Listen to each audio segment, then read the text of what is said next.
감사드리며 주 예수 그리스도 이름으로 기도드렸사옵나이다. 아멘. 반갑습니다. 이제 또 우리 하나님의 말씀을 같이 상고할 시간이 됐습니다. 그래서 오늘은 이제 그 삼위일체 교회, 우리 성서적 교회 지도론에서 삼위일체적 교회에 대해서 결론을 좀 지려고 합니다. 그래서 삼위일체적이라는 게 굉장히 우리 신앙의 기본이면서도 또 어떻게 보면 까다른 이제 그런 상태이거든요. 그래서 전번 시간에 우리가 이제 부분적으로 이렇게 살펴봤는데, 오늘 이제 성경 전체적으로 삼위일체에 대해서 어떻게 얘기하고 있는지, 특히 교회론과 관련돼서 말씀을 들어보도록 하겠습니다. 우리 기독교 신앙의 기본은 하나님을 올바로 아는 것이고, 올바른 하나님의 결론은 예수 그리스도를 통해서 우리에게 계시됐는데, 예수 그리스도를 통해서 계시된 하나님은 삼위일체의 하나님이시다. 그러니까 예수 그리스도를 안다는 것은 하나님이 삼위일체이심을 아는 거예요. 다시 말해서 아들을 안다는 것은 아버지가 있다는 것을 알고 아들을 통해서 어떻게 성령을 통해서 역사했는지를 아는 사람이 하나님의 아들을 아는 것입니다. 예수 그리스도의 주는 그리스도시요 살아계신 하나님의 아들이라고 고백했을 때 내 이 반석 위에 교회를 세우리라, 이렇게 얘기해요. 그러면 이 반석 위에 교회를 세운다는 것은 하나님이 삼위일체 되심을 고백한 그 말씀을 깨달은 믿음 위에 교회를 세우겠다는 것이고, 그것은 예수 그리스도를 근본으로 한 반석의 교회다 하는 것을 얘기하는 것입니다. 그러면 이 시대의 기독교 교회론의 그 가장 중심의 역할을 하는 것은 삼위일체 하나님에 대해서 올바로 깨달은 것이다. 그래서 기독교 신학의 출발도 삼위일체의 하나님을 어떻게 아느냐에서부터 시작된 거예요. 그래서 니케아 종교회라든가 그 초대교회를 통해서 계속적으로 그 기독교의 영성은 삼위일체의 영성이 되는 거예요. 삼위일체의 하나님의 그 영적인 심령을 깨달지 못한다면 이것은 그 성서적 복음주의에 들어갈 수 없는 거죠. 그래서 훌륭한 신학자들, 이 시대의 기독교의 기둥이 될 만한 뭐 칼빈이라든가 웨슬리라든가 또 이런 그 신학자들의 중심 사상은 바로 삼위일체 하나님에 대한 사상이었어요.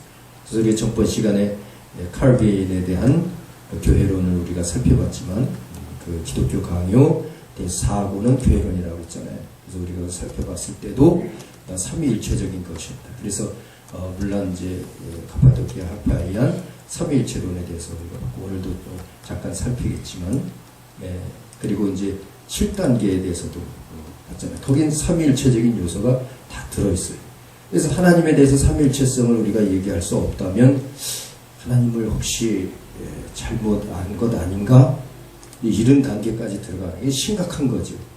그렇기 때문에 현재에서도 삼위일체에 대해서 얘기는 하는데 이거 양태론적이네, 그러면 이단이 되거든요.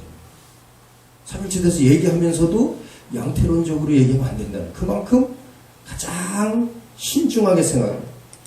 보석 하나를 봐도요, 이게 진짜 보석인지 가짜 보석인지 그 보석을 분별하는 법이 있어요. 우리 기독교 신앙이 진짜인지 가짜인지 하나님을 제대로 아는지 모르는지가 분별법이라고. 그 분별법의 첫째 요소가 삼위일체다. 삼위일체 하나님을 알아야 돼요. 그게 잘못하니까 구약적으로 막 흘러버리고, 구약적으로 흘러버리니까 육체적인 신앙으로 들어가고 율법적인 신앙으로 들어가게 되니까 구약에서 예시하는 것을 그대로 다 지키려고 하거든요. 그것은 예수 그리스도를 그래서 완성했고, 순간적이고 한계적인 것이 또 영원하고 또 그 거룩한 상태로 변화된 거거든요. 예수 그리스도 통해서 완성이 됐다는 거예요. 개혁할 때까지만 맡겨뒀다가 예수 그리스도를. 그래서 구약시대에 부르던 하나님의 이름은 여호와라는 이름, 스스로 계신 자라는 이름이었고, 출애굽기 3장 14절에서 얘기한 것처럼 모세를 통해서 스스로 계신 자라라, 이렇게 그 여호와의 이름을 불렀지만 여호와의 이름은 하나의 기능적인 이름이었다. 여호와라는 이름은 기능적인 이름. 다시 말해서 표호라라고 표현해요. 표호. 그는 너희가 대대로 기념할 표본이라, 이렇게 모세를 통해서 얘기한 거죠. 그래서 제가 가끔 여러분에게도 말씀드린 것처럼 맥스웰 커피 그럴 때 맥스웰이 진짜인가 커피가 진짜인가 그렇게 말씀드렸었잖아요. 맥스웰은 표라고 표. 그러나 커피라는 건 우리가 알잖아요. 그러니까 우리가 진짜 먹을 수 있는 것은 맥스웰을 먹는 것이 아니라 커피를 먹는 거예요. 그러니까 하나님도 실질적으로 우리 안으로 내주하는 내 영혼 속에 들어올 수 있는 하나님이 있어요. 여호와가 우리 안에 들어오는 게 아니에요. 여호와는 하나의 기능인데 기능의 이름인데 기능이 어떻게 돼요? 진짜 하나님은요 우리를 구원할 수 있는 하나님이어야 돼요. 구원의 이름을 가진 하나님만이 참 하나님이에요. 우리를 죄에서 구원할 자가 누구뇨? 바로 삼위일체 하나님밖에. 그래서 하나님이 이 땅에 이름을 아들을 통해서 우리에게 계시해 주셨는데 그 아들의 이름이 구원이라. 예수란 이름은 자기의 백성을 죄에서 구원할 자, 구세주의 이름이 예수예요. 예수란 이름 자체가 죄에서 구원할 자가 누구냐? 하나님, 그 하나님을 믿는 거예요. 삼위일체 하나님은 보내신 자가 있고 보냄받은 자가 있고 보냄받은 자와 보낸 자를 증거하는 자가 있고 그래서 보내신 자를 성부라고 하고 보내심 받은 자를 성자라고 그러고 그 보내심과 보냄받은 자를 증거하는 영을 성령, 보혜사 성령이라고. 그래서 보혜 성령을 받으면 하나님을 아버지라고 부를 수 있고 또 아들을 나의 주라고 고백할 수 있는 거죠. 이것이 바로 온전한 하나님의 그 영향력이라. 삼위일체 하나님을 안다는 증거예요. 그래서 그 요한복음에서는 로고신앙에서는 그 본질이 말씀이라고 표현하고 있잖아요. 자, 그러니까 우리가 이 시대에는 성서적 복음주의여야 된다 그랬어요. 그 신학적인 그 과정을 보더라도 물론 초대교회에서 이렇게 시작됐지만 그 중간에 이제 571년도쯤에 그레고리우스 1세에서 캐톨릭으로 온 세계의 종교가 기독교가 캐톨릭화 되어버렸잖아요. 이제 중세시대건 아주 흑암 시대, 암흑 시대가 된 거예요. 암흑 시대라는 것은 세상의 위치도 암흑이지만 그 세상의 모든 학문, 정치, 경제, 사회, 문화 모든 학문을 우리가 배우더라도 그 대학 부분에서 여러분이 배우는 그 부분에 중세시대에 대해서 설명하시고 그러면 흑암, 암흑시대라고 하면 100점 만점. 그 시대는 1000년 동안 암흑시대에서 왜 그런 것이 다 암흑이었나? 하나님을 모르는 시대였기 때문에 하나님을 잃어버린 시기였어요. 그 로마 카톨릭에서 말씀으로 돌아가지 않으니까 말씀이 하나님이신데 말씀을 모르게 하고 읽지도 못하게 하고 듣지도 못하게 하고 오직 그 로마 교황에 의해서 계시되고 명령 자기 것이 계시라는 거죠. 이런 상태로 들어가니까 그 흑암 시대로 가는 거죠. 모든 세상의 문화까지도 다 흑암 시대가 되어버렸던 거죠. 그 시대를 거치면서 하나님을 올바로 알아야 된다. 신학을 해야 된다.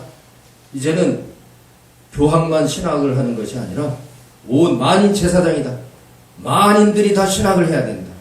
그렇게 외친 것이 바로 마르틴 루터예요. 그래서 그 말씀으로 돌아가자. Back to the scratch. 성경으로 돌아가자. 하는 거죠. 그것을 슬로건을 풀면서 그 신학을 이제 정통신학을 정통신학. 이 정통신학을 통해서 이제 그 세례와 성찬에 대한 그 말씀과 성례에 대한 중요성을 이제 나타내게 됐고 그를 통해서 삼위일체를 이제 나타내기 시작한 거예요. 옛날에 그 니케아 종교를 했던가 이쪽에서 결의됐던 그런 삼위일체를 다시 세워가는 거죠. 그래서 하나님을 올바로 알기 위해서는 성경을 통해서 이루어야 된다. 이렇게 하면서 이제 개혁이 되기 시작한 거예요. 종교가 개혁되는데 개혁이 뭐 하루아침에 이루어지진 않잖아요. 하루아침에 되는 우리 신앙도 하루아침에 되는 게 아니에요. 자꾸 이렇게 지나가면서 내가 오해했던 것, 잘못 들었던 것, 내 뜻대로 안 되니까 어느 때는 막 실망하기도 하고 그러면서 알고 봤더니 이게 또 맞는 거였고 하면서 막 이 움직임 속에 그 진동이라고 그러죠. 내 신앙, 이 믿음의 진동 속에서 올바로 찾아가기 시작하는 거예요. 그럴 때 이제 칼뱅이라든가 뭐 찌빙글리 이런 사람들에 의해서 이제 그 개혁이 더 깊어지기 시작했죠. 말씀으로 깊어지면서 이제 그 정통신학이 흐르다가 말씀대로 살려고 했더니 그게 아닌 것 같은 느낌을 들은 거예요. 그게 이제 1차 세계대전, 2차 세계대전을 거치면서 하나님을 믿었는데도 괴롭잖아요. 힘들잖아요. 그러니까 뭐 이게 말씀으로만 사냐. 인간답게 살아야 종교지. 기독교 하나님이 이렇게 하시는 건 아니다. 이런 식으로 하면서 하나님을 다시 이성으로 판단해보자. 이런 시대가 온 거예요. 그것을 이제 자유주의 신학이라고 하죠. 자유주의 신학. 자유주의 신학이 시작됐어요. 그 자유주의 신학이 이제 진짜 하나님의 말씀을 머리로 연구하는, 하나님의 말씀을 진짜 이성으로 머리로 연구하는 신학의 아버지 슐라이에르마호라는 사람이 탁 튀어나온 거죠. 그래서 진짜 하나님은 질서적이고 또 순서가 있기 때문에 하나님은 질서 정연하게 우리에게 알 수 있도록 계시하시는 하나님이지 그냥 뭉퉁거리는 하나님이 아니다. 그러니까 우리가 깊이 생각해보자. 그래서 그 당시에 이제 막 철학도 이렇게 발전한 시대였죠. 그래서 뭐 스콜라 철학이라든가 하는 스토아 뭐 많은 그런 철학들이 이제 유행하기 시작했고 아리스토텔레스, 뭐 플라톤에 대한 아리스토텔레스는 이론론, 뭐 플라톤은 이원론. 그래서 그 근거들을 제시하는 이런 신학들, 쾌락주의도 나오기도 하고 막 이러면서 그 신학들이 이제 그때 이제 슐라이에르마호가 그것을 정리한 거예요. 그러면서 그의 신학을 감정신학이에요. 감정신학. 슐라이에르마호는 감정신학이었어요. 그 감정신학이 그 당시에는 굉장히 인기를 얻을 수 있었어요. 왜냐하면 말씀대로 살고 우리가 영적으로 살려고 하지만 현실은 그렇지 못하는 막 패스트가 돌지 1940년대 그 당시는 이제 전쟁이 일어나서 많은 사람이 죽어갔죠. 그러니까 세상이 막 통곡하는 소리, 슬픔과 이런 것들이 너무 많으니까 그래서 막 쾌락주의도 나오고 그러는 거예요. 그래서 자유방임주의로 막 흐르기도 하고 이렇게 하면서 이 신학에 대한 하나님에 대해서 더 깊이 알고자 하는 열망이 아주 강했죠.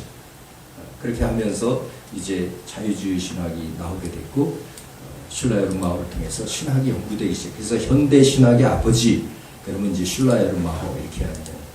또 현대 과학의 아버지 그러면 뉴턴. 현대 철학의 아버지 그러면 데카르트. 막 이제 그런 시대가 그렇게 이제 현대로 들어서면서 이제 자유주의 신학이 나타나요. 근데 자유주의 신학은 인본주의였다 이거예요. 왜? 감정 신학이니까. 그래서 우리의 감정을 낭만적이고 자유주의고 이런 것을 육체의 어떤 편안함을 찾기 위한 그런 것을 하나님을 통해서 그렇게 우리가 육체적으로도 뭔가 복을 받아야 되겠다. 이런 이제 신학이 등장하게 된 것이고 그래서 이제 그 하나님에 대한 것을 내재적인 어떤 신학으로 흐르게 돼서 이 세상에서 하나님을 찾아보려는 이런 노력이 시작된 거죠. 근데 그 분들도 물론 이제 삼위일체를 다 설명하고 있어요. 하나님에 대한 설명도 하지만 영적으로 들어가지 못하고 우리 겉사람의 삶 속에서 그것을 이루 나간 거죠. 이렇게 하다 보니까 완전히 인본주의에 들어가서 지금 뭐 우리가 WCC 얘기도 하고 그러지만 이 자유주의가 바로 거기서부터 시작된 거거든요. 여기서 한 단계 이제 앞서기 시작한 거는 아니다. 우리 기독교는 지금 로마 카톨릭에서 개혁은 했지만 중요한 것은 계시성이다. 보이지 않는 말씀이 이 땅에 보이는 말씀으로 선포되고 계시됐다는 사실을 모르면 우리 신앙은 일반 종교와 마찬가지다. 그러니까 종교는 개혁되었을지 몰라도 기독교의 그리스도를 올바로 찾지 못했다는 거죠. 그러니까 그를 이제 학파를 우리는 신정통주의라고 하죠. 신정통주의 학파라고. 이 신정통주의 학파의 거장이 칼바르트는 이제 계시 신학의 아버지다. 그럴 정도로 계셔. 그래서 예수 중심, 계시 중심. 그래서 하나님의 말씀을 선포된 말씀, 기록된 말씀, 계시된 말씀. 이렇게 하나님의 말씀을 이제 3등분해서 세 가지 형태로 로고스에 대해서 설명을 하고 있어요. 그러면서 그는 특별히 예수 그리스도의 계시, 모든 것이 예수 중심이어야 되고 예수의 계시에 의해서 이루어져야 된다. 그러면서 그 삼위일체성을 또 이제 설명하는 거죠. 그래서 그 당시에 이 신정통주의의 시작인 칼 바르트의 그 계시론은 이 자유주의 신학의 폭탄과 같았다. 그러니까 자유주의 신학을 완전히 해체해버리는 그러한 잘못된 인본주의 신학을 갖지 말고 이제 진실한 계시 신학으로 가야 된다. 그래서 우리 기독교가 계시 종교다라고 할 만큼 그 뿌리를 심는 그런 이제 신학이 시작된 거예요. 하나님을 아는 단계가 이렇게 역사적으로 지나면서 로마 카톨릭에서 완전히 죽었다. 이제 살아나기 시작하죠. 성경은 똑같았어요. 성경은 그 100년 예수 그리스도 지난 후에 바로 기록된 성경이나 로마 카톨릭 시대의 성경이나 지금 성경이나 성경은 똑같지만 하나님을 아는 지식은 틀렸다고 이렇게 시대가 변천되면서 이제 신정통주의 신학이 나오면서 칼바르트에서 그것이 이 영국에서 시작됐는데 이 유럽에서 일어난 이 신정통주의는 이제 청교도를 통해서 그 미국으로 넘어간 사람들이 있어요. 그분들을 이제 근본주의. 그래서 신정통주의와 근본주의는 똑같아요. 똑같지만 미국에서 활동한 사람들을 근본주의라고 그러고 또 유럽에서 활동한 사람을 신정통주의는 이 지식적인 분이 이론적이고 존재론적이고 지식적인 면이 충만해요. 그래서 실질적인 그 신학을 하려면 그래서 이제 독일이나 뭐 하이델베르그라든가 이렇게 영국이나 이런 쪽으로 신학 하나님을 배우러 갔던 거죠. 그래서 뭐 우리나라 같은 경우에는 하나님에서 부재하니까 유불선 사상에서 완전히 귀신 문화에서 살아난 사람이기 때문에 뭐 아펠제널 언더우드를 통해서 받았다고 그래도 그 신앙이 아주 미신적이고 샤머니즘적인 기독교였어요, 한국이. 그래서 그 당시에 막 이렇게 회개하고 한다고 했지만 거의 회개라기보다는 반성 위주였고 그래서 1907년도 김선주 도사 목사님 됐을 때 목사님에 의해서 막 그 성령 부흥 운동이 있고 해도 거기서 진정한 회개냐 반성이냐 이것은 우리가 시대적으로 다시 살펴봐야 돼요. 반성적인 부분이 굉장히 많았어요. 물론 회개도 했겠죠. 그래서 그러한 부분들을 이제 보아야 되는 거고 어떻든 간에 그 이제 독일 쪽이나 이런 유럽 쪽에는 그런 이제 이론적인 지식이 아주 충분해요. 하나님을 이론적으로 섭렵하려면 이제 그 신학들을 배운 거예요. 한국 사람들이 그쪽으로 가서 많이 배워왔어요. 학자들이. 한국에는 그런 학자가 없으니까. 그러나 또 미국에서는 이게 이제 실천주의 학자들이에요. 실천주의. 가서 실제 자기가 개척하고 그래서 미국을 신대륙을 완전히 기독교화했고 그래서 이제 워싱턴 대통령이 이제 기독교 청교도에서 제1대 이제 대통령이 되는 거 아니에요. 물론 매사추세츠 항에 도착해서 1621년인가요? 그래서 거기에서 이제 시작이 됐지만 이제 근본주의가 된 거고 우리나라가 이 신학을 받게 된 건 그 근본주의예요. 아펜젤런 언더우드가 미국에서 우리에게 넘어왔잖아요. 이것은 이제 근본주의 신학이 우리에게 이제 전가가 된 거죠. 한국이 선교받은 것은 근본주의 신학이다. 이 근본주의 신학은 굉장히 성서적이기도 하지만 보수적인 정통 보수적인 이런 이제 신학인 거예요. 근데 이제 그 신학 속에서 이렇게 계속 신학은 발전해 왔다 이거죠. 하나님에 대해서. 이 시대는 이제 더욱더 간절한 것은 이제 저도 이제 박사과정을 공부하면서 예수들과 많이 의논을 해봤지만 이 시대는 성령 신학이 돼야 된다. 삼위일체적으로 이르기 위해서 물론 이제 구속사적인 것을 통해서 기독론적인 신학이 주류를 이루었어요. 기독론적인 신학. 그러나 삼위일체를 볼 때는 말씀의 중요성을 알았으면 이제 예수의 기독론이 중요하다. 그게 예수를 통해서. 그러나 예수는 아들만을 얘기하는 것이 아니다. 예수라는 것은 삼위일체론적으로 볼 때 태초에 계신 말씀, 아버지의 이름이었고, 그게 구원이라는 이름인데, 구원은 아들에만 구원하는 의지가 있는 것이 아니라 아버지에게도 있고 성령도 우리를 구원한다. 그러니까 예수께서도 큰 숨을 내쉬면서 성령적으로 볼 때 성령을 받아라. 너희가 네 죄든지 사하면 사할 것이요 네 죄든지 그대로는 그대로 있으리라. 예수 그리스도의 그 모든 의지와 사역을 보혜사 성령을 통해서 더 큰 일을 할 수 있도록 역사한다. 그래서 예수의 구원이라는 것은 예수에게만 있는 것이 아니라 보혜사 성령에게도 있고 또 그 말씀에도 있다. 그러니까 말씀과 예수 그리스도와, 그러니까 예수 그리스도에게만 있는 것이 아니라 아버지와 아들과 성령은 다 구원의 역사를 일체로 이루고 있다. 그러므로 우리가 이 보혜사 성령에 대한 통해서 하나님을 깨닫고 인식해야 된다. 그런 신학을 이제 성령 신학이라고 하는데, 그 성령에 대해서 잘 깨닫지 못하니까 영적인 것을 인식하지 못하기 때문에 신학적으로 그것이 발전하기가 굉장히 어려웠어요. 그럼에도 불구하고 성령이 체험을 하는 사람들이 나타나기 시작했고, 이것이 학문적으로 정리가 안 된 이런 상태였어요. 한국이. 지금도 그것이 온전하지는 못해요. 그래서 사실 저는 이제 그러기 때문에 그 영성신학이라서 성령을 통한 신학 하나님을 알아야 된다. 그것이 이제 이 신학의 발전의 제일 마지막 단계이다. 영성신학이라는 자체는 하나님의 말씀 중심의 신학, 하나님의 말씀을 통해서 말씀이 삼위일체의 본질인 것을 알고 들어가는 것이죠. 그러니까 우리가 말씀을 연구할 때 그 말씀 자체로만 아는 것이 아니라 삼위적으로 예수 그리스도를 통해서, 그 아들을 통해서 말씀이 육신에 대해 우리가 그 말씀을 볼 수 있고 말씀을 만질 수 있고 말씀을 깨달을 수 있게 이렇게 우리에게 경험시켜준 그 아들이 있어야 되고 아들의 계시가 있어야 되고, 그 계시가 있을지라도 내 속에 깨달아지지 않고 들을 귀가 없으면, 이 마음의 귀예요.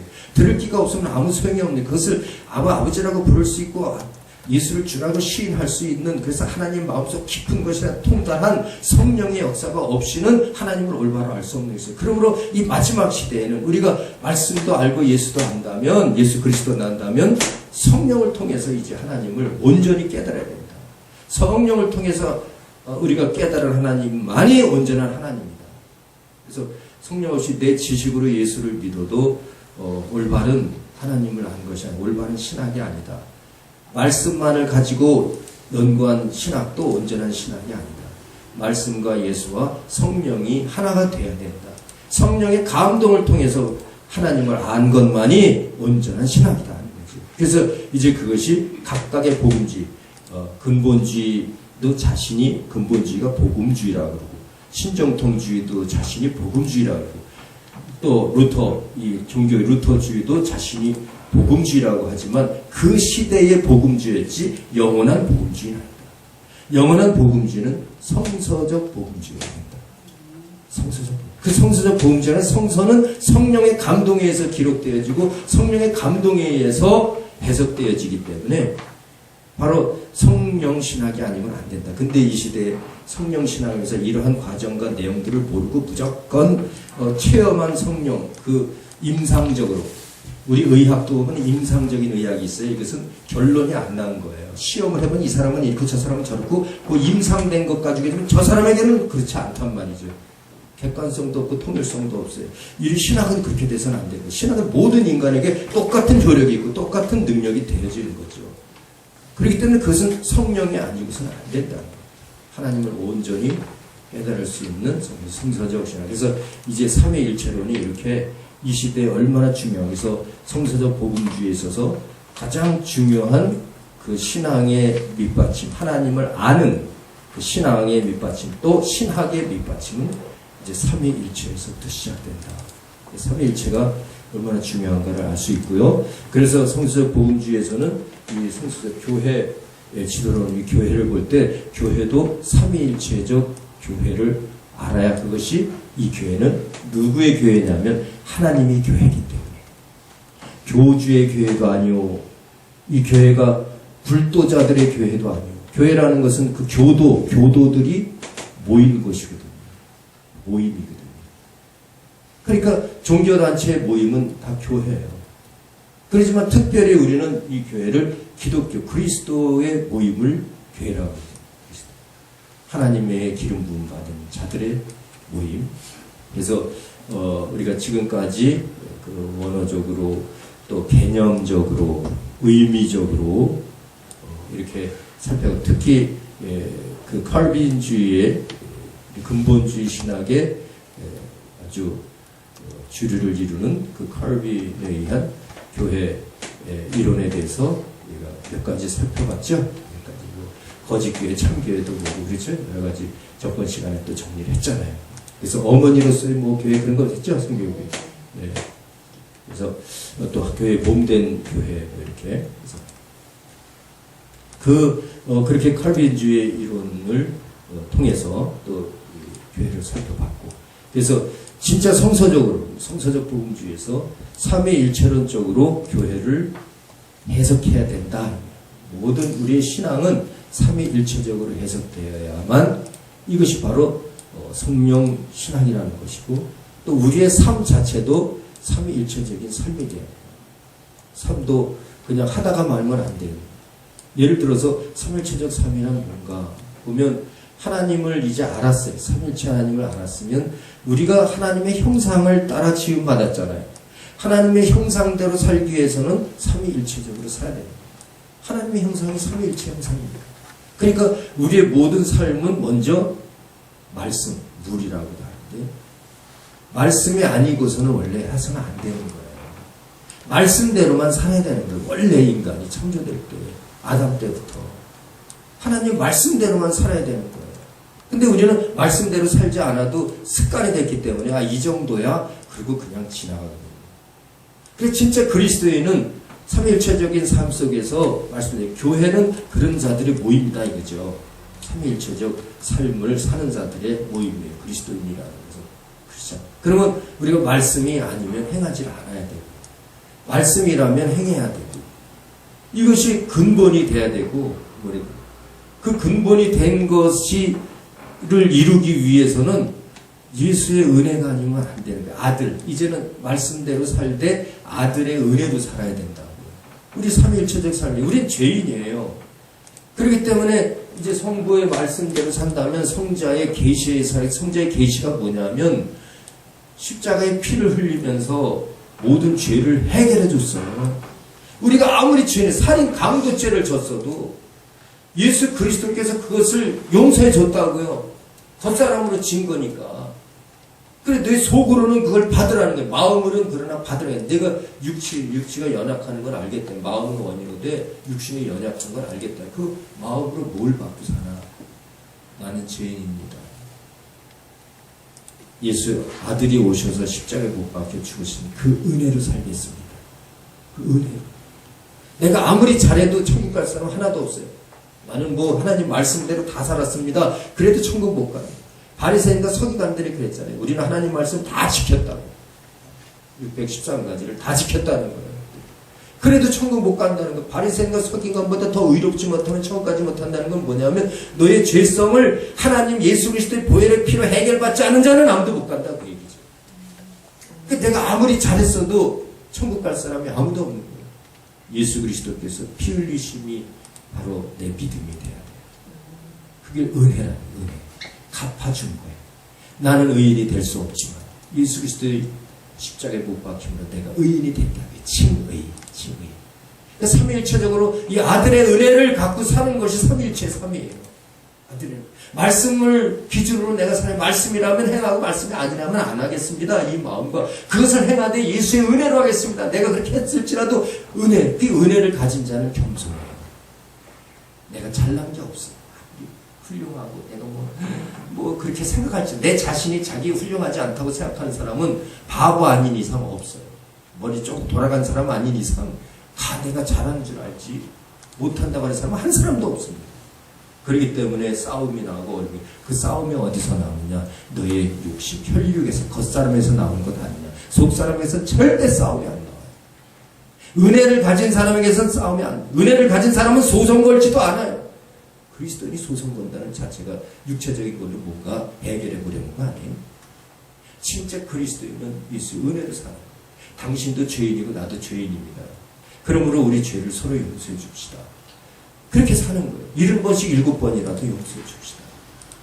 이 믿음이 들어와야 삼위일체적인 믿음이, 이런 믿음이 없는 거예요. 그렇다면 그 믿음은 이제 아들의 그 계시, 피를 흘리신 계시까지 돼요. 그러면 성령에 대한 삶이 또 돼야 되잖아요. 성령에 대한 삶이라는 것은, 성령은 모든 근거가 하나님이에요. 영이라는 것은 뿌리를 얘기해요. 근거를 얘기해요. 내가 살아있는 것도 하나님 때문에 살아있는 거고, 내가 죽어도 하나님 때문에 죽는 거고, 내가 지금 어떤 일을 하더라도 하나님 때문에 해야 되는 거예요. 그것은 뭐냐면 하나님을 기쁘게 하는 삶이다. 이거지. 내가 무슨 일을 할 때 이 일로 인해 하나님을 기쁘게 할 수 있느냐 없느냐, 이게 영광 돌린다고도 이제 기독교 이론에서 얘기하는 건데, 내가 하나님이 기뻐하지 않는 일을 내가 지금 하고 있다면 이것은 삼위일체적인 삶이 아니에요. 그러니까 모든 근거를 하나님 때문에 내가 해야 되는데 나 때문에 하고 있다면 아니라, 이것은 삼위일체적인 삶이 아니에요. 하나님 때문에. 제가 오늘 강의하는 것도 내가 돈 벌려고 하는 게 아니라 하나님 때문에. 하나님이 원하고 영혼을 살리길 원하기 때문에, 지도자들을 키우기 때문에 그거 하는 거예요. 우리의 모든 삶. 내가 밥을 줘도 진짜 봉사하는 마음으로 하나님의 사람들 공동체를 위해서, 나만 먹고 살겠다는 것이 아니라 공동체를 위해서 행하는 그것이 삼위일체적 삶이라. 봉사라는 것이 무조건 도와서가 아니라 그 근거가 있어요. 하나님의 말씀대로 하느냐, 예수의 은혜를 갖고 하느냐, 하나님을 기쁘게 하는 것을 하느냐, 이 세 개가 하나가 돼요. 여기서 하나라도 빠지면 양태론적인 삶이에요. 그러니 여러분 가만히 생각해 보세요. 삼위일체 하나님을 모른다는 거예요. 삼위일체 하나님을 몰라요. 그러니 삼위일체적인 삶이 어떻게 나오겠어요? 삼위일체는 하나님을 알아도 삼위일체 삶 살기가 어려워요. 그런데 하나님을 올바로 알지 못하니 내 삶이 어떻게 되냐. 이 시대의 삶이. 지도자는 지도자로서의 역할을 제대로 못하고, 성도는 성도로서의 역할을 못하고, 이거 교회가 교회답지 못하다. 우리 지금 교회 지도론을 배우고 있어요. 그래서 어떤 이런 신학적인 흐름을 통해서도 이제 우리는 삼위일체적인 그런 흐름을 타야 되고요.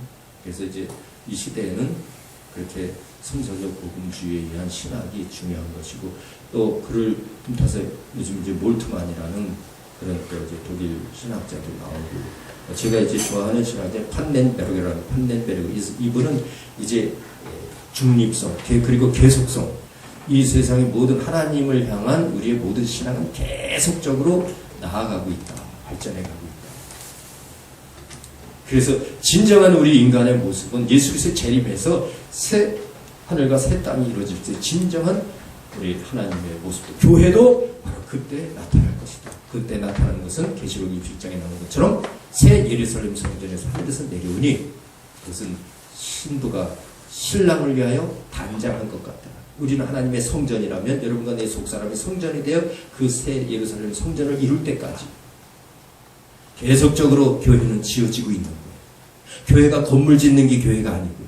여러분과 제 마음이 계속적으로 성령이 삼위일체 하나님의 성품을 닮아감으로 그 마음이 같아질 때, 예수 그리스도의 마음을 품을 때, 그것이 온전한 교회. 그래서 우리가 교회가, 예수는 머리, 우리가 몸이라는 것은 머리와 몸은 같은 피가 흐르고 있어요. 이제 우리가 이런 내용을 이제 알고 삼위일체적 교회를 오늘 한번 살펴보자. 성경대로. 그래서 이제 7단계론을 펼친 사람도 있었고, 또 삼위일체적인 이론을 펴는 사람도 있었고, 이것을 다 조합해서 성경으로 그들 신학자들이 얘기한 것을 하나의 그 모범 표본으로 삼아서 이제 성경적으로 한번 우리가 참 하나님이 삼위일체 하나님인가를, 또 교회가 삼위일체적 교회인가를 한번 오늘 확실히 한번 우리가 알아보자. 이렇게 첫 번째 우리 교회를 볼 때 삼위일체적인데, 삼위라는 것은 삼위, 물론 이제 그 존재론적, 경륜적 삼위일체, 존재론적 삼위일체, 이것을 다 우리가 살펴보면 봐야 돼. 이게 경륜이라는 게 이제 역할적인 걸 얘기해요. 역할적인 삶. 존재론은 존재론. 근데 우리 존재론은 우리 겉사람의 어떤 상태로다가 하나님을 알아보려는 거예요. 그러니까 굉장히 이건 어렵죠. 존재론적으로 하나님을 안다는 것은 굉장히 어려워요. 그 역할을 통해서 우리 하나님을 경세적 삼위일체라고도 표현합니다. 그래서 삼위일체. 이런 내용들은 이것은 이제 신학적인 어떤 의미를 부여해 볼 것이고, 실질적으로 성경에서는 그 하나님이 이 삼위에 대한 일체성, 일체라는 것이 중요해요. 삼위보다 더 중요한 건 일체. 삼위만을 얘기하면 양태가 되는 거예요. 삼태가 된다. 그러니까 일체성을 말하지 않으면 이 삼위일체라는 얘기가 힘들어요.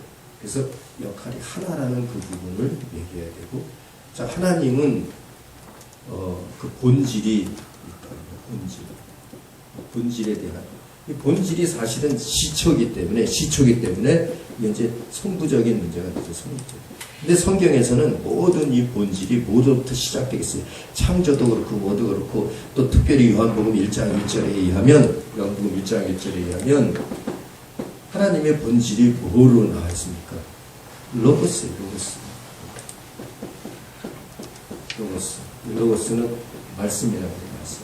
물론 이것이 우리가 레마가 되겠지만, 그래서 이 삼위일체의 본질은, 삼위일체 성부는 말씀이면서 또 이 본질이 그 성부로부터 시작된다. 그 처음 뿌리, 뭐든지 시작된 그것을 우리는 이제 성부로 보는 거죠. 우리 인간처럼 이렇게 아버지, 아들 있을 개체로 나눠진 게 아니라 그 하나님의 계획과 경륜을 이루기 위해서 아까 말씀드린 것처럼 보내신 자. 말씀이 말씀을 보내는 거예요. 본질이. 말씀이 말씀을 보내고 그 보낸 말씀을 통해서 말씀을 증거하고. 그래서 이 태초에 계신 말씀, 이게 하나님인데, 성부인데, 요한복음 1장 1절에서 있고요. 이것이 계시되어져야 되잖아요. 말씀이 보여요, 안 보여요? 안 보이죠. 지금 제 입에서 나오는 말이 보입니까? 안 보이잖아요. 근데 우리 귀로는 또 들리는데, 성경에 기록된 말씀은 이렇게 계속 한번 들립니까?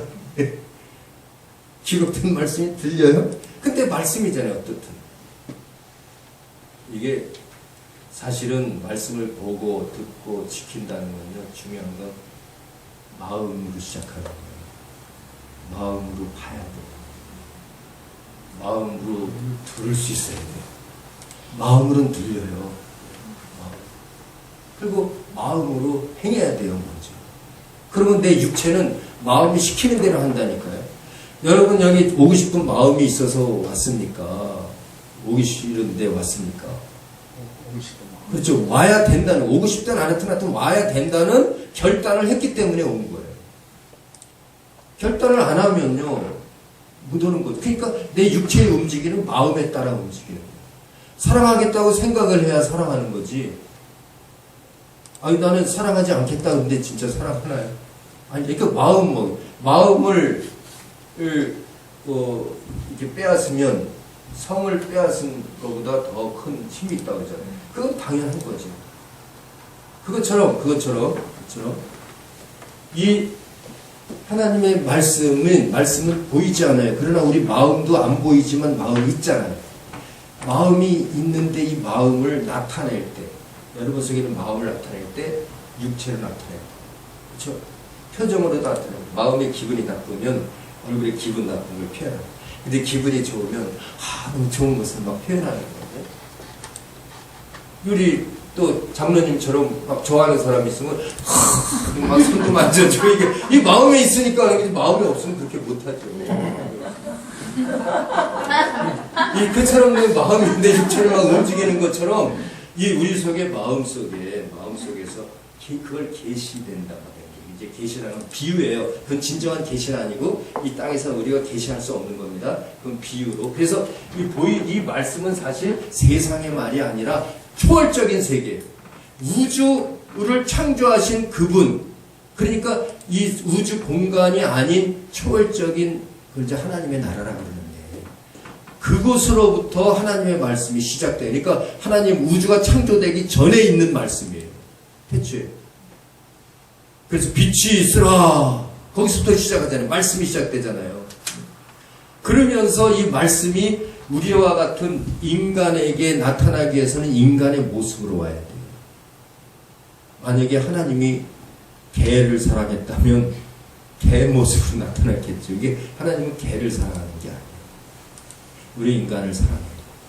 인간을 사랑해요. 그러니까 인간을 위해서 죄인이 됐어도 인간의 모습으로 오셨는데 그 오실 때 어떻게 왔냐면 뭐 어느 아버지를 통해서 온 게 아니에요. 아브라함과 이삭과 야곱의 그 족보를 통해서 혈육으로 온 게 아니에요. 하나님. 그건 계시라고 안 해요. 사람의 모습에 사람의 피를 통해서 나온 걸 계시라고 안 해요. 계시라는 것은 이 피조물이 아닌 창조주께서 그 초월적인 세계의 것을 이 땅에 그냥 나타낸 거예요. 보이지 않는 것을 보이게. 그러니까 보이지 않는 말씀이 보이는 말씀이 돼서 왔다. 그걸 요한복음 1장 14절인가요? 거기 그렇게 나오죠.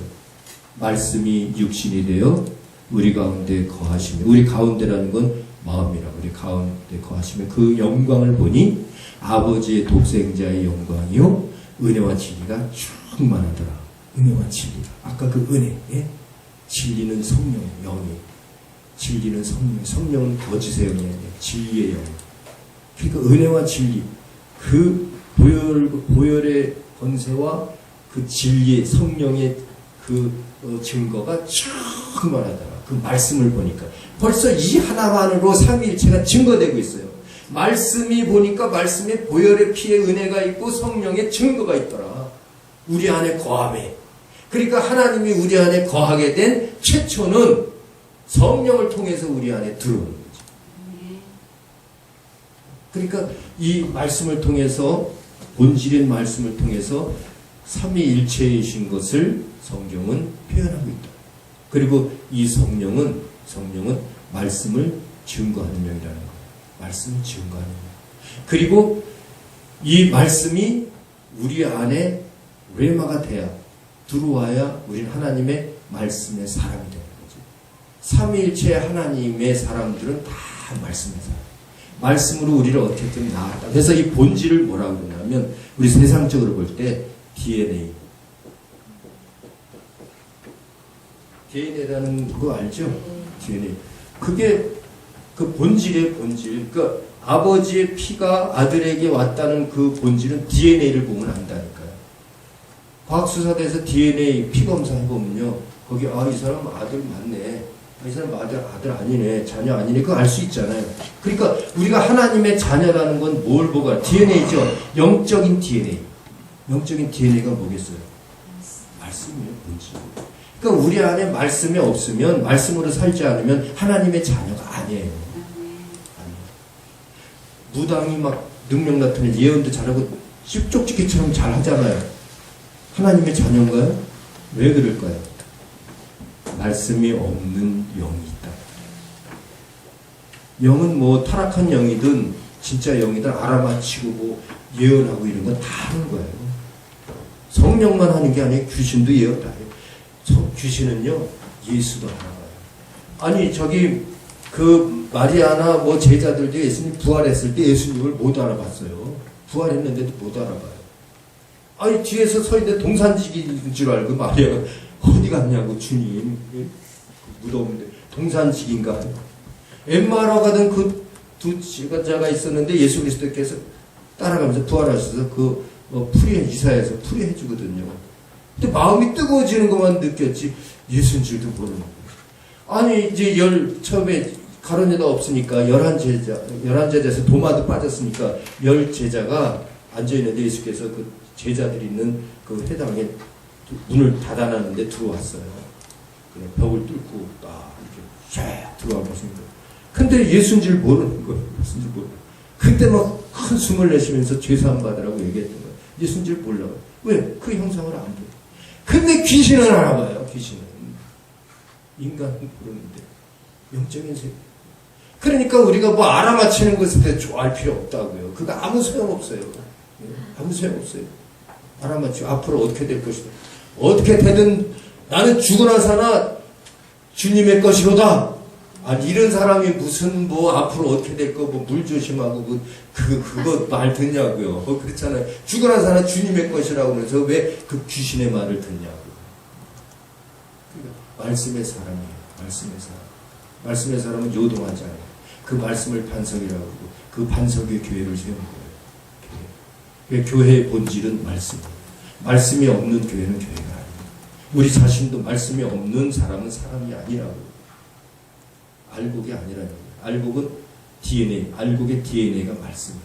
마지막 날 하나님께서 알곡과 가라지를 가르잖아요. 그럴 때 내 마음속에 말씀이 없으면 가라져요.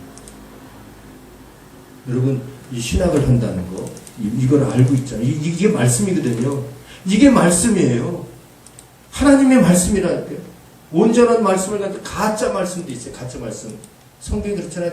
가짜 말씀을 전하는 자들이 있다. 너 저들을 본받지 말라. 가짜 말씀은 가짜 알곡이죠. 가짜. 보석도 가짜가 있고 진짜가 있고. 근데 진짜 가짜 구분하기 어렵거든요. 겉으로. 그래서 이 말씀이라는, 그래서 우리가 성경을 통해서 기록된 말씀도 얼마나 중요한지, 그 기록된 말씀에서 벗어나면 안 돼요. 기록된 말씀은 영원한 거예요. 이건 자손 대대 천대까지 다 물려질 말씀이거든요. 그래서 자손 천대까지 복이 있는 거예요. 그래서 하나님 말씀대로 그렇게 천대까지 지나갈 때는 뭐예요? 우리 구전하는 말씀인가? 이건 변질돼요. 진짜 영원한 건요, 파피루스에서 기록했던 그 말씀의 사본들을 통해서 모아서 지금 성경이 나왔잖아요.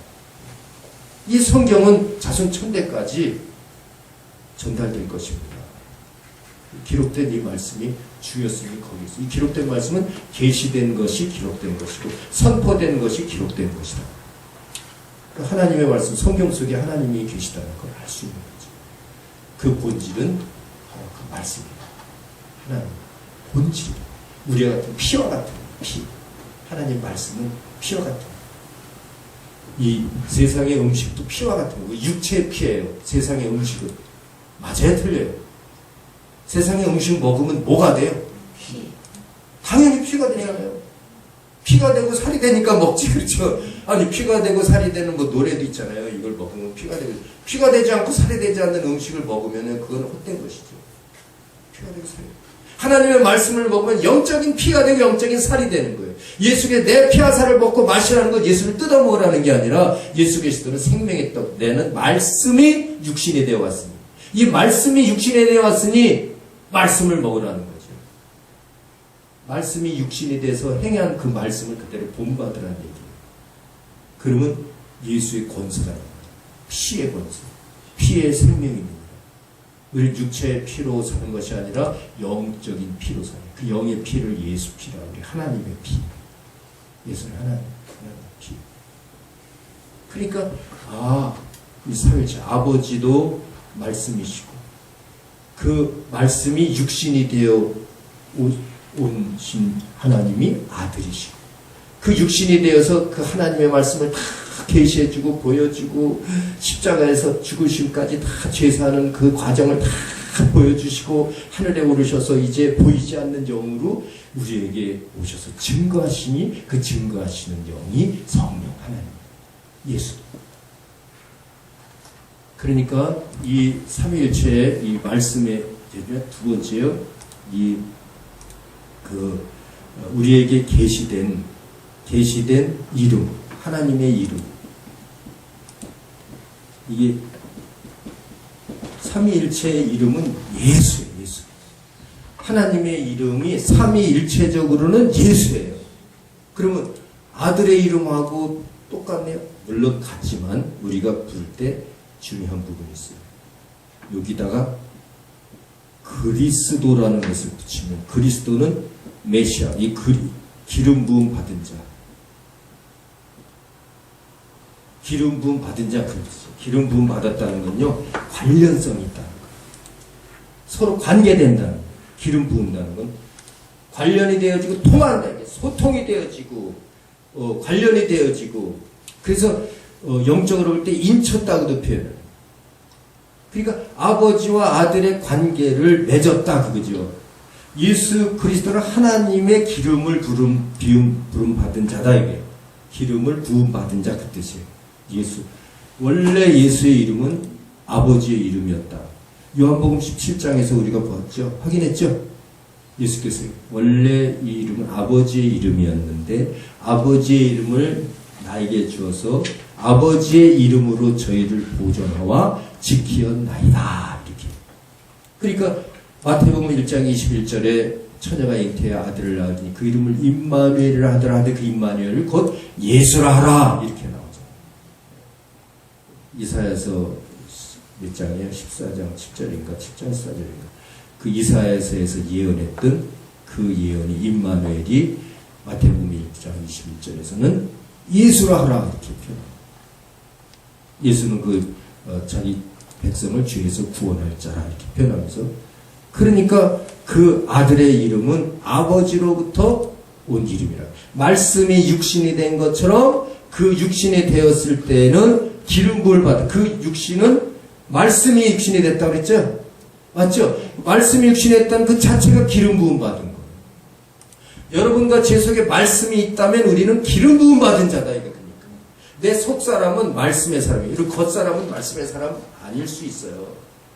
아니라고 봐야지. 하나님 말씀같이 안 살아요. 그래서 속사람은 이제 믿음이 있다는 것은 말씀을 받은 자들이에요. 말씀을 듣고 보고 듣고 주목하고 만진 자라. 이렇게 그 말씀이 우리 안에 인쳐진 거예요. 그러니까 이름을 봐도 아버지 이름 또 그럼 보혜사 성령 보혜사 성령은 이름이 뭐겠어요? 예수예요. 그래서 보혜사 성령을 무슨 영이라고 해요? 예수의 영. 예수의 영 그러면 성령을 얘기하는 겁니다. 우리 속에 인치는 것을 얘기하는 거예요. 예수 그리스도는 예수 그리스도고 예수의 영이 우리에게 임하. 예수 그리스도가 보좌로 오르신 후에는 예수의 영이 역사하는 거예요. 예수의 영. 보혜사 성령이 우리에서 역사했어요. 그럼 그거를 어떻게 믿어요?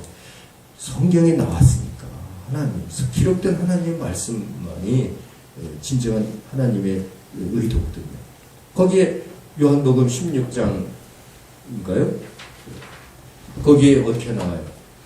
내 이름으로 보내실 성령. 그렇죠? 요한복음 14장 26절. 네, 14장 26절. 하나님께서 아버지께서 내 이름으로 보내실 성령. 내 이름으로 보낸대요. 그러면 예수님께서 하신 말씀이에요. 여기 제가 아니고. 그러니까 예수께서 내 이름이라는 게 누구예요? 그러면 예수죠. 예수의 이름으로 보내실 성령. 그가 오면 내가 분부한 모든 것을 다 생각나게, 영이니까 다 생각나게 하고 너희를 진리 가운데로 인도할 것이다. 예수 그리스도께서 진리니까. 내가 길이요 진리요 생명이라고 그랬으니까.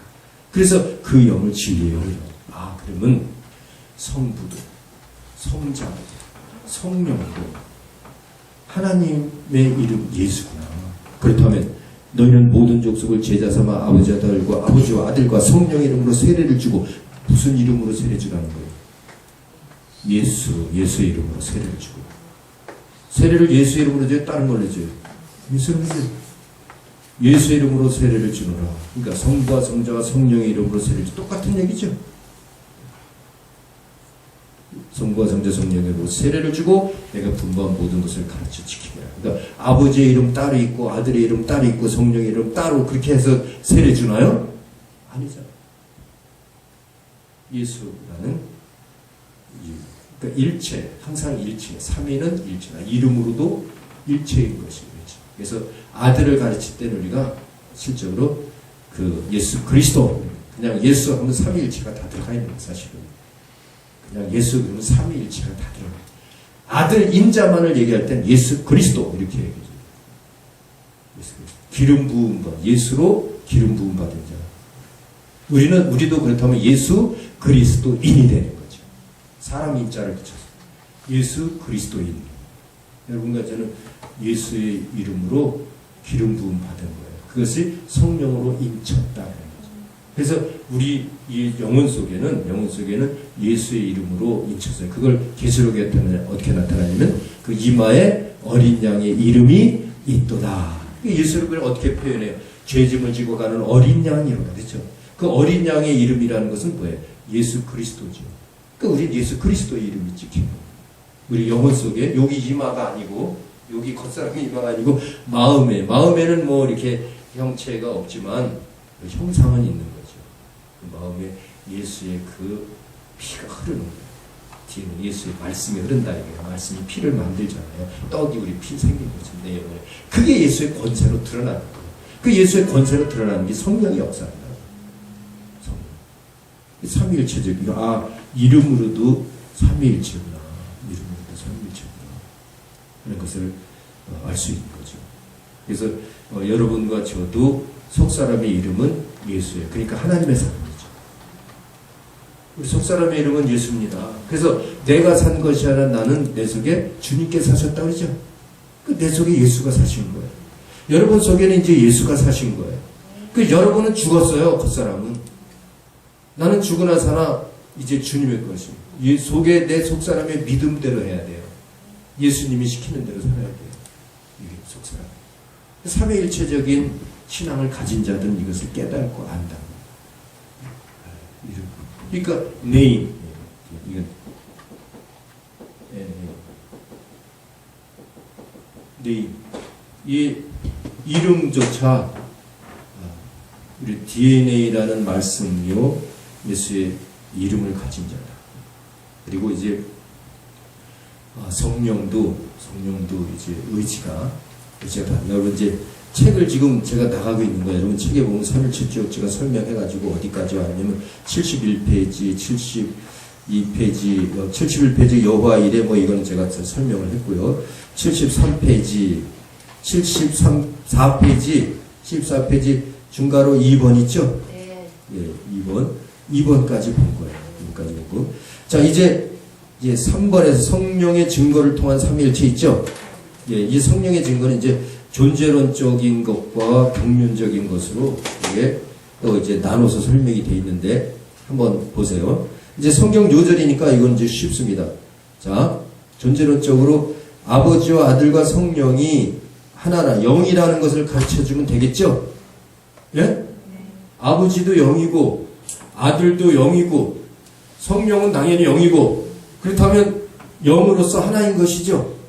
예, 그것을 존재론적으로 본 거예요. 그러면 제일 첫 번째 한번 읽어봅시다. 요한복음 6장 63절 읽어보겠습니다. 시작.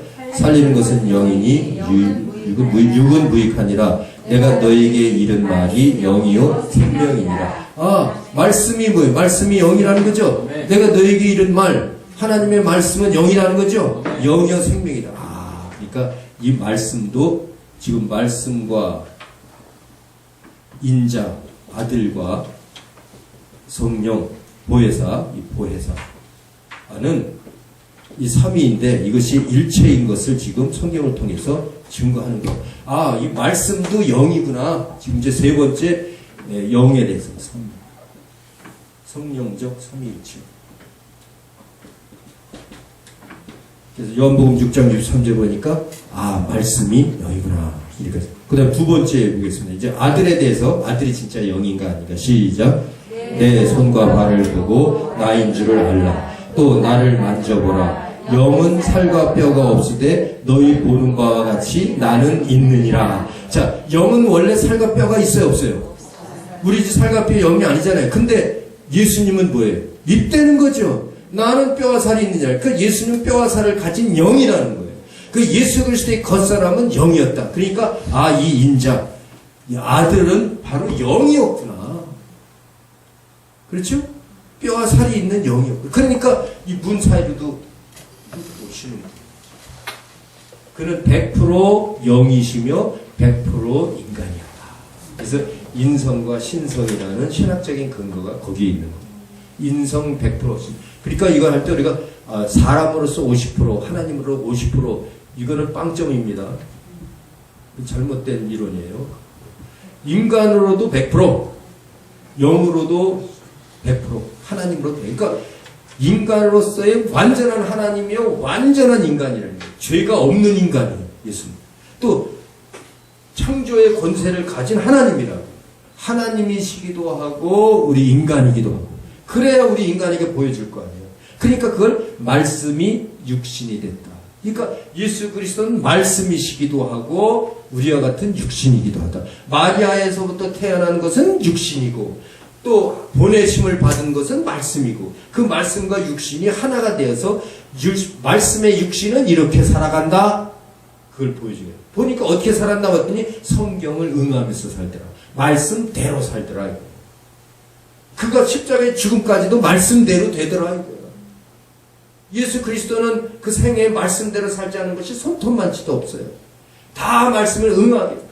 그러니까 그 십자가에 죽으면서 뼈가 꺾이지 않는 것까지도 다 말씀에 나온 것이고 거기 십자가에서 가상 치료도 다 말씀 그대로 이룬 거예요. 다 이루었다. 메시아로서 말씀이 기록된 그대로 다 이루었던 거예요. 그러니까 인간으로서 100% 우리와 같은 아픔을 가진 인간으로서 영적인 말씀을 그대로 이루었다. 그러니까 이렇게 성령적 삼위일체. 자, 이제 말씀이 영인 것을 알았고 아들도 영이었죠. 그럼 뭐 성령은 뭐 영인 거 누구든지 알죠? 다 알죠. 자, 그러면 읽어보겠어요. 어떻든 시작. 내가 아버지께로서 너에게 보낼 보혜사 곧 아버지께로서 나오시는 진리의 성령이 오실 때에 그가 나를 증거하실 것이요. 아, 그러니까 이 영은 증거의 영이구나. 그렇죠? 그러니까 결국 성령은 아버지를 말씀을 증거하고 아들을 증거하는 영이다. 그러니까 그 성령은 곧 아버지의 영이요 아들의 영이기도 하다. 그래서 필리오케 이론 저번에 말씀드렸잖아요. 저번 주에 필리오케, 필리, 흐르다, 쾌, 앤드 그리고 그러니까 어떻게 성령이 생수와같이 흘러오는가 우리에게 아버지 그리고 아들 이렇게. 그러니까 아버지 그리고 그러니까 아들이 필요 없고 아버지로부터는 온다. 이건 양편원적이죠. 이게 동방정교라고 그랬잖아요. 동방정교가 그렇게 해서 나온 거예요. 잘못된 거죠. 그리고 어거스틴에 의한 서방정교, 우리 기독교 이제 서방정교 계통인데 결국은 이게 동방정교, 서방정교 그때 나눠졌던 거죠. 그걸 알 수 있어요. 그 이론에 따라 틀린 거예요. 이게 그 삼위일체 이론이 얼마나 귀한가.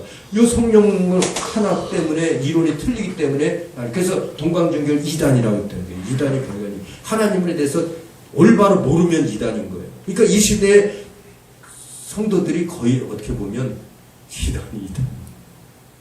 근데 교단만 이단이 아니라 그 교회 자체에 진짜 이단 교단에서 아는 것보다도 모르는 사람들이 있어요. 참단 교회 다녔지. 그럼 이단보다 못한 사람이 있는 거예요. 우리 신학이 얼마나 중요한가. 그러니까 하나님을 올바로 아는 성서적 신학이 얼마나 중요한가. 성경식. 되게 중요한 거죠.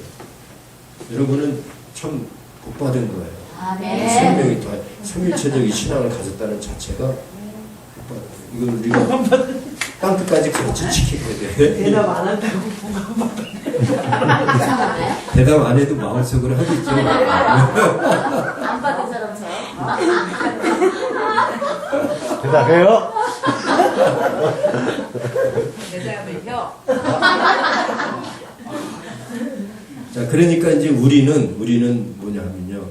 성령을 통해서 삼위일체와 연합돼야 돼요. 그것을 뭐라고 하냐? 성령의 매는 줄이라고 했어요. 성령이 매는 줄. 그래서 성령은 아버지와 아들을 매고 있지만 우리가 그 안으로 들어가면 하나님 안으로 들어가면 우리까지도 성령으로 매는 거예요. 그러니까 성령 받은 자가 하나님 안으로 들어간 거예요. In Jesus Christ. 예수 안으로 들어갔다. 예수 안으로 들어갔다.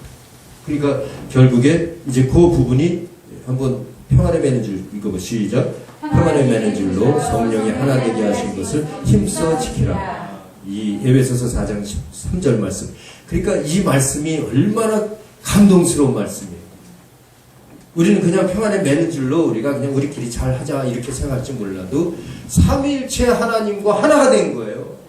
그렇기 때문에 우리끼리 하나 될 때 이 하나가 다 하나님과 하나 된 자들이지 우리끼리만 하나 되는 거 아니에요. 성령의 매는 줄이라는 것은 하나님과 하나 된 자들이에요. 네. 그냥 우리끼리만 된 게 아니라 우리가 다 하나 돼서 하나님, 삼위일체 하나님과 하나 된 거죠. 그걸 성령으로 하는 거예요. 그러니까 우리는 영적으로 하나 된 거지 육체적으로 하나 된 게 아니라고. 네? 예, 마음이 하나 돼야 돼요. 마음이. 육체적으로 하나 되려고 그러다가 큰일 나요. 구원파 그 산에 가서 이제 구루 부르다가 육체적으로 피가 내 피를 받아야 막 천국 간다고 이렇게 예, 그리고 거기다 쏟아놓는 거죠. 예수 생명은 사람의 피는 죄의 피인데 사람의 피를 주고받으면 죄를 주고받는 거예요. 성경에 구약 성경에 다 그걸 얘기하는 거예요. 죄를 주고받는 사람 다 죄인이기 때문에 죄와 죄가 보면 열성 뭐 우성 그런 거 있잖아요. 이렇게 신체적인 조직에 열성 우성 그래서 열성끼리 막 이렇게 뭉쳐지기도 하고 우성끼리 뭉쳐지고 그 자녀를 낳을 때 그게 나오잖아요. 영적으로는요. 영적으로 그게 벌써 그 죄가 뭉쳐져 버리는 거예요. 서로가. 그러나 진짜 하나님께서 정한 법칙대로 사는 것은 그것은 이제 하나님께서 책임지는 거죠. 의롭게 여기는 거죠. 그러니까 우리가 그런 것도 신앙적으로 삼위일체적 신앙을 가지면 거룩해지는 거예요. 성결해지고 그리고 진리로 자유하고 내 방종에서 자유한 게 아니라 진리면 더 진짜 자유해질 수 있어요. 얼마나 자유한데. 꼭 뭐 피를 통해야 자유한가? 그거는 아니다. 그건 인간이 그렇다고 잘못해 사탄의 속임에 속은 거지. 아니야. 우리는 주 안에서 얼마든지 자유할 수 있어요. 기쁨과 우리 그 삼위일체 자유로운 조건 시간에 해다가 말했잖아요. 그렇죠? 그것도 이제 나오는데 교회론에서 하나님 나라 천국론에서 나옵니다. 자 그리고 이제 역할론적으로 그럼 이게 성령을 지금 존재론적으로 본 거고요. 존재론. 요게 이제 지금 존재론적으로 봤고 이 성령에 대해서는 둘이지 역할적으로. 성령은 역할이 제일 중요하거든요. 성령은 하나님의 그 말씀을 그대로 행하는 역할을 하는 거고 또 예수 그리스도의 그 계시를 보여주는 역할을 하는 거예요. 기적을 나타내고 이런 것도 다 성령께서 행하는 거예요. 그런데 이 역할을 통한 삼위일체론도 굉장히 중요해요. 자 보겠습니다. 요한복음 4장 23절 보겠어요. 시작. 하나님은 영이시니 예배하는 자가 영과 진리로 예배할지니라. 자 하나님은 이제 그 영이시라고 분명히 나왔죠. 그러니까 아버지도 영인 거예요. 영이신데 그래서 예배하는 자가 움직일 때 하나님과 교류할 때 영으로 해야 된다는 거예요. 영과 진리로. 육체로다가 예배하는 거 아니에요. 영으로 하는 거예요. 그 마음을 줘야 돼요. 육체는 마음의 움직임 따라 행할 뿐이죠. 그래서 그 육체를 움직이는 것을 보고 아, 저 마음이 하나님을 찬양하고 있구나. 마음이 하나님을 기뻐하고 있구나. 그 육체적인 움직임을 통해서 볼 수 있잖아요. 근데 그 육체적인 움직임을 보는 게 아니라 육체적인 움직임 표적이고 하나님 그 마음 중심을 보고 마음은 하나님으로부터 멀어진데 그런 척하고 막 하는 사람도 있잖아요. 세상적인 생각으로 막 하는 사람도 있고 찬양을 해도 자랑스럽게 하는 사람이 있고 진짜 주님을 사랑하는 마음으로 찬양을 해야 되는데 재미두다가 하는 사람이 있잖아요. 그럼 마음으로 하는 게 아니거든요. 이런 것들이 구분되는 거죠. 예배할 때 항상 어떤 외적인 것보다는 마음을 중심으로 진짜 그러니까 그 북한에서 참 그 소리나거나 이렇게 되면 그대로 처형당하잖아요. 예배 드릴 때. 그러니까 입으로 이렇게 입으로만 소리 안 해요. 그때 그 마음은 똑같아요. 어떻게 보면 우리보다 더 간절함이 있을 수 있어요. 네. 그 예배를 하나님 받으신다. 이렇게 난리 피는 것보다 진짜 그렇게 진심으로 마음과 뜻을 다해서 하는 예배, 영과 진리. 그러니까 예루살렘에서 성에서 예배해야 됩니까? 우리 사마리아인들은 이 산꼭대기에서 하는데 어떻게 예배해야 됩니까? 예수께서 그러니까 지금 이 말씀 하나님은 영이시니 예배하는 자 여기서도 말고 저기서도 말고 하나님은 영이시니 예배하는 자가 영과 진리로 해야지. 이렇게 영과 진리로 하는 게 마음을 다해야 되는 거죠. 그렇다고 육체는 뭐 이렇게 누워갖고서 마음으로 다 해야지 그러라는 건 아니에요. 그렇다고 또 그걸 이렇게 오해해서는 안 된다고요. 육체는 따라하는 거예요. 따라하되 육체만 하는 것을 해서는 안 된다는 얘기죠. 그래서 하나님이 뭔지도 모르고 행동한 건요 다 가짜라는 거예요. 그러니까 바리새인과 서기관들이 가짜라고 그러는 거예요. 그 사람들은 신앙생활 잘했거든요. 겉으로 볼 땐 최고예요. 이 세상에서 지금까지 모든 하나님을 섬기는 최고는 바리새인과 서기관들이었어요. 그러나 그 속은 썩었도다 그거죠. 이 회칠한 무덤이에요. 회칠한 무덤이 뭔지 알죠? 이 무덤에 회칠해서 이렇게 하얗게 해서 비가 싸고 그러면 그 무덤이 깨끗하고 집보다 더 깨끗해요. 근데 그 속에는 썩은 손장이 있어요. 썩은 손장. 우리가 육체로는 하나님을 섬기는 것 같고 안식일도 지키고 11조하고 별거 다 했지만 파프리까지 다 했지만 그 속에는 썩었다. 진리가 없어요. 삼위일체 하나님이 없어요. 삼위일체 하나님을 부인해요. 예수를 부인하는 것은 삼위일체 하나님을 부인하는 거예요. 그러니까 너희가 바리새인과 서기관보다 더 의롭지 못하면 하나님 나라 갈 자가 없느니라. 하나님 나라 갈 자가 없다. 바리새인 서기관들이 그렇게 신앙생활 잘했어도 안 된다는 거예요. 왜? 마음으로 사모하지 않았기 때문에. 영적인 예배를 드리지 않았기 때문에. 우리는 영으로, 영과 진리로 하나님을 뵈야 돼요. 우리 삶 속에서 삶이 예배입니다.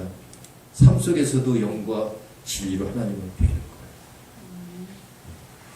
자, 그 다음에 요한일서 4장 2절도 봅시다. 시작. 하나님의 영은 이것으로 알지니 곧 예수 그리스도께서 육체로 오신 것을 시인하는 영마다 하나님께 속한 것이요. 자, 예수 그리스도께서 영이단 말이에요. 하나님이 영이기 때문에 육체로 오신 것을 시인해야 돼. 그러면 예수의 육체는 영이라는 거죠. 예수의 영이 육체로 오셨다는 것을 시인해야지 육체로 오신 것을 부인하는 자는 적그리스도다. 그리스도인이 아니다. 삼위일체를 모르는 자다 그 얘기예요. 예수가 영인 것을 알아야 되죠.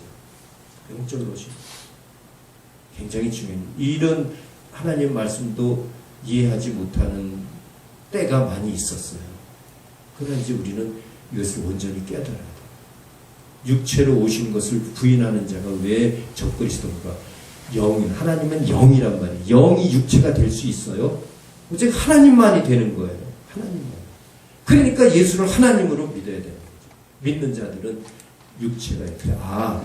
그러니까 성령으로 예수가 이 육체가 영이 되는 역할을 하셨구나. 그렇죠? 하나님이 우리와 같은 육체를 가지고 오신 것을 알 수 있는 거죠. 그래서 하나님의 영은 이것으로 알지니 하나님의 영을 안다고 그랬잖아요. 삼위일체를 아는 증거가 예수 그리스도가 육체로 오신 것을 시인하는 영마다 하나님께 속한 것이다. 사실 예수 그리스도의 겉사람은요. 그래서 여러분과 저의 속사람과 같아요. 예수 그리스도도 아담이고요. 우리도 아담인데 우리 겉사람은 죄로서 이제 심판받은 그런 아담이고 우리 속사람은 부활하여 생명 얻은 아담인데 예수라는 살리는 아담과 사는 아담이 하나가 돼야 되는 거죠. 그게 영생을 얻는 거예요. 그 예수가 아니고서는 영생을 얻을 자가 없어요. 그게 고린도전서 15장 45절 말씀입니다. 우리는 사는 영이요 예수 그리스도는 살리는. 그러니까 우리는 첫 아담이고 예수 그리스도 둘째 아담. 똑같은 아담. 하나님의 피로 태어났다. 하나님의 형상. 그게 예수 그리스도 하나님의 본체의 형상이고 우리도 하나님의 형상이에요. 그 본체어는 머리고 우리는 몸인 거죠. 이게 하나가 합쳐지는 거예요. 마지막 날에 합쳐질 자가 누구냐 하는 거죠. 삼위일체 하나님의 믿음을 가진 자들 아니겠어요? 그 영이 우리에게 있는 자, 예수 영으로 인친 자들, 그걸 얘기하죠. 자, 그리고 로마서 8장 15절, 갈라디아서 4장 6절에 나온 말씀 여기서 시작. 너희가 아들인 거로 하나님이 그 아들의 영을 우리 마음 가운데 보내사 아바 아버지라 부르게 하셨느니라. 그렇죠? 그러니까 그 아들의 영을 우리 마음 가운데 보내셨다. 이것은 아들의 영은 결국 성령이죠. 네, 성령. 그래서 우리 마음속에 인치는 거예요. 인치. 자, 그 다음에 그 밑에 다시 한번 보겠습니다. 시작. 너희는 다시 무서워하는 종의 영을 받지 아니하고 양자의 영을 받았으므로 아바 아버지라 부르짖느니라. 그 영이 곧 성령이라는 거예요. 양자의 영, 아들의 영, 성령이라는 거예요. 성령을 받았기 때문에 성령을 받으면 하나님을 아바 아버지라 부르는 거죠. 예수를 내 주라고 시인하고 그렇게 되는 거죠. 자, 그러면 그 밑에 마지막으로 하나 읽어보 시작. 성령이 친히 우리 영으로 더불어 우리가 하나님의 자녀인 것을 증거하시나니. 그렇죠? 성령은 이제 교회적 내비게이션이라고 써있는데 이렇게 하나님의 자녀인 것을 증거한다. 성령이 친히 우리 영으로 더불어 우리가 하나님의 자녀인 것을. 그러니까 내가 하나님의 자녀인지 아닌지도 내 안에 하나님의 성령이 인쳐져야 증거한다. 그러니까 내가 성령 받지 못할 때, 예수 믿지 못할 때, 하나님의 말씀이 깨달아지지 않을 때는 내가 이렇게 세상적으로 이렇게 살았는데 진짜 성령이 인치시고 내가 하나님 말씀을 통해서 예수를 믿음으로 이렇게 하나님의 자녀 같은 행동을 했네. 이게 증거란 말이에요. 이 성령께서 이렇게 증거해 준다는 거죠. 하나님의 자녀된 것을 성령께서만 증거한다. 이런 것을 볼 때도 우리 영적으로도 말씀과 아버지와 아들과 성령은 다 같은 영이죠. 영인데 거룩한 영이라 악령이 아니에요. 하나님은 말씀과 인자와 영은 하나님의 영은 성령의 성령, 거룩한 영이에요. 근데 특히 우리가 그 본영의 본영을 갖다가 영도 그냥 영이 아니고 본영이라고. 삼위일체론을 얘기할 때는 성령을 본질, 본체, 본질 말씀이에요. 본체, 예수 그리스도고 본영을 보혜사라고 해요. 그러니까 영도 본래 영이죠. 우리도 영이죠. 천사도 영이죠. 그러니까 우리도 이제 하나님의 거룩한 영적인 존재가 되는 거예요. 육체를 가졌을 때. 성령, 천사들도 거룩한 영이에요. 하나님의 천사. 근데 그 성령 중에도 또 타락한 영이 나오죠. 그 타락한 영의 우두머리를 사단 마귀라고. 마귀. 하나님을 대적한 자. 그 마귀가 8월의 3분의 1의 별을 꼬리로 감싸서 땅에 떨어졌다는 계시가 있는데 그 계시록 12장에 나오고 있어요. 그 별은 하나님의 사자를 의미하기도 하고 천사를 의미하기도 해요. 천사가 공중에 떠 있는 것을 표적이에요. 이건 표적. 별 자체가 천사가 아닙니다. 또 성경에 그렇게 하니까 저 별 천사들 많이 떠 있다고. 저처럼 내 천사, 저처럼 네 천사. 이게 그 노래도 있잖아요. 저 별은 나의 별, 저 별은 그 천사가 그거 아니고 예표로 표적으로 얘기해 준 거예요. 그러니까 그렇게 꿈속에서 환상 속에서 그 별을 휘어싸아 내렸다는 것은 그렇게 각각의 지위를 지키, 별은 자기 자리에 있거든요. 자리를 지키는데 지키지 않아요. 그 자기 자리를 지키지 않은 천사에 대해서는 유다서 1장 6절에 있어요. 한번 듣고 찾아보세요.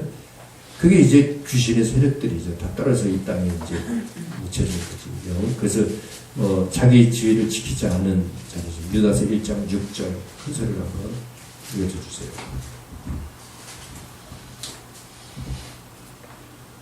유다서. 또 자기 지위를 지키지 아니하고 자기 처소를 떠난 천사들을 큰 날의 심판까지 영원한 결박으로 흑암에 갇혔으며. 그렇죠. 예, 그 오면 자기 지위를 지키지 않은 천사들이 있다고 했잖아요. 그냥 떨어졌다. 근데 원래 천사들은 이제 구원 얻을 후사들을 위하여 사실 보낸 건데 그 구원 얻을 후사들을 위해서 천사들이 이렇게 왔다가도 떨어져 나간 천사들이 있는 거예요. 그 구원 얻을 후사들을 보냈다는 것은 히브리서 1장 14절인가요? 그것도 한번 읽어봐요. 어차피 천사 얘기 나왔으니까 한번 그 영이거든요. 하나님의 성령이거든요. 천사 거룩한 영. 그 거룩한 영이 타락하니까 악령이 되는 거죠. 그 귀신이라고 귀신.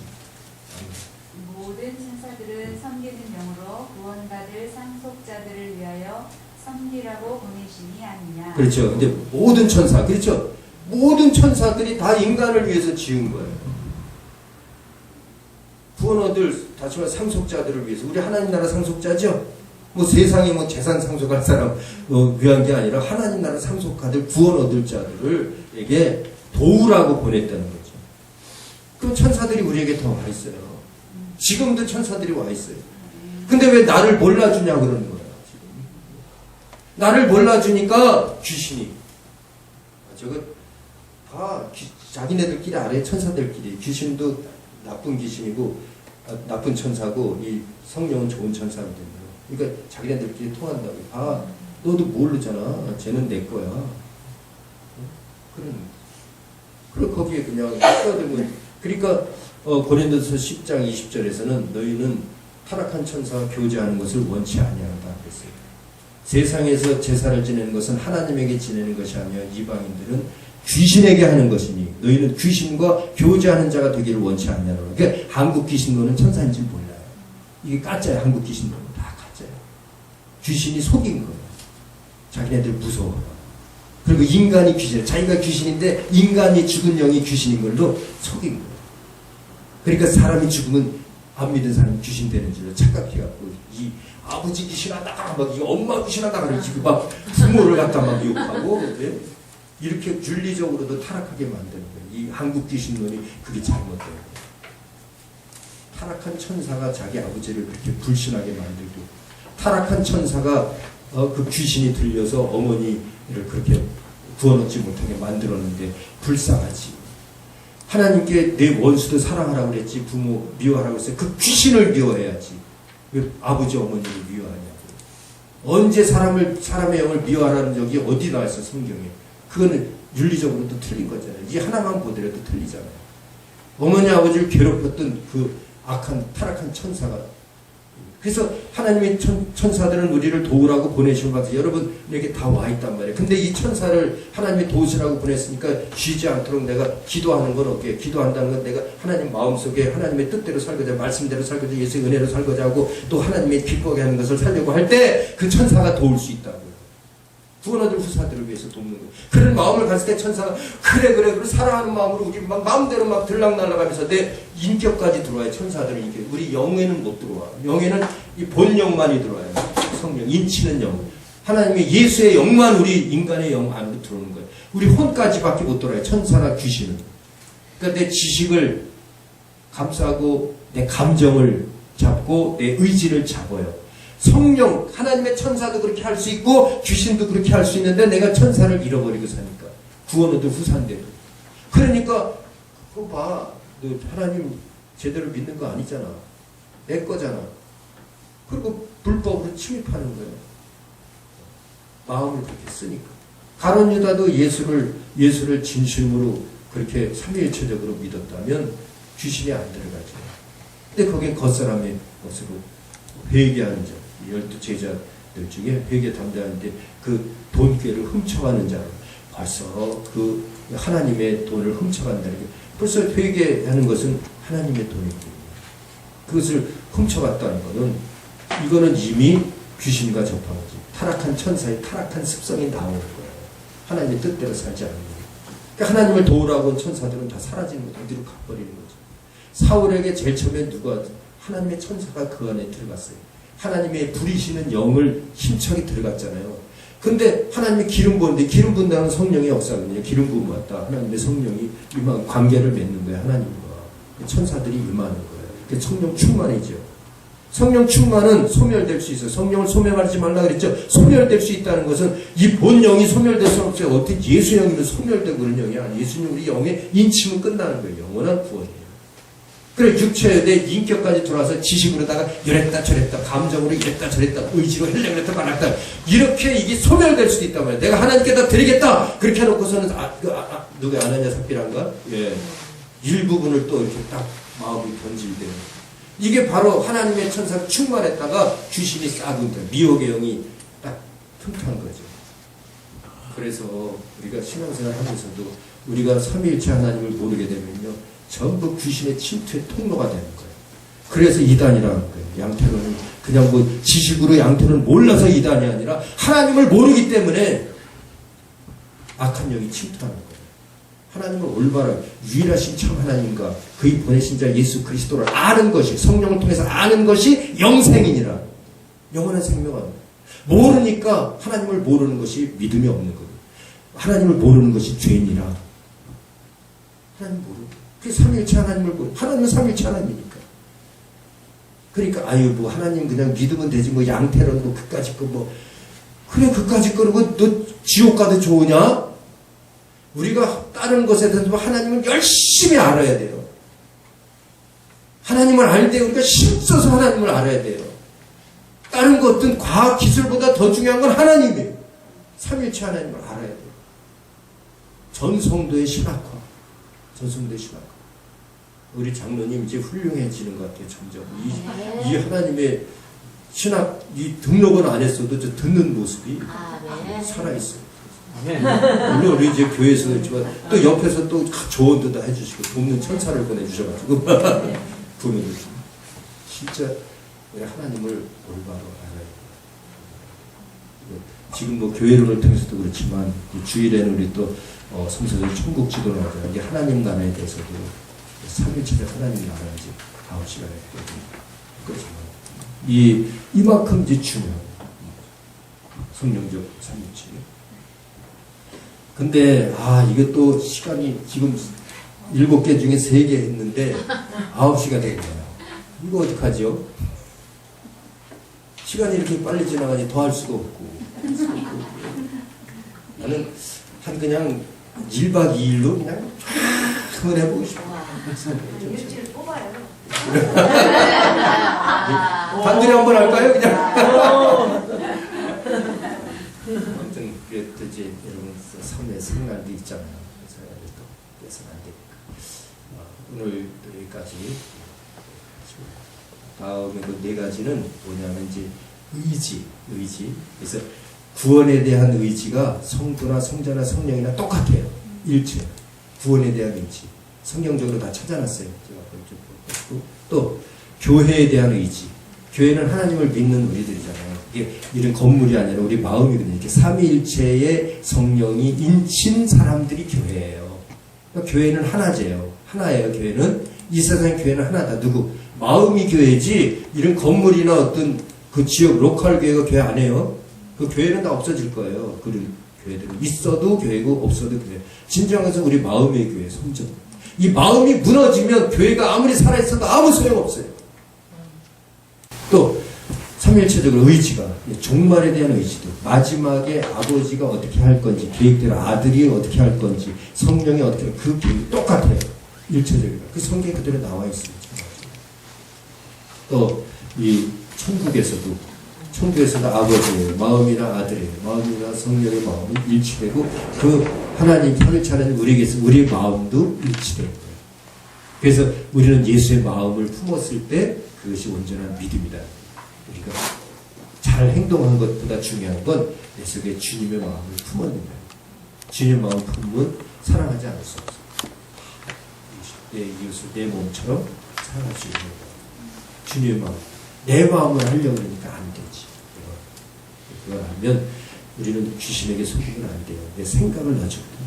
생각으로 오해하거나 이렇게 하게 만드는 거예요. 하나님의 말씀을 부정적으로 생각하게 하거나 오해하거나 진리의 사람을 거짓처럼 내린다든가 이런 생각이 막 오는 거예요. 이걸 그때 단호하게 유산시켜버려야지. 하나님의 말씀대로 우리는 그게 그때 천사들이 도우라고 하는 천사들의 역사예요. 하나님의 영이 충만해지는 거예요. 성령 충만을 이루시기를 주님으로 축원합니다. 네. 기도하겠습니다.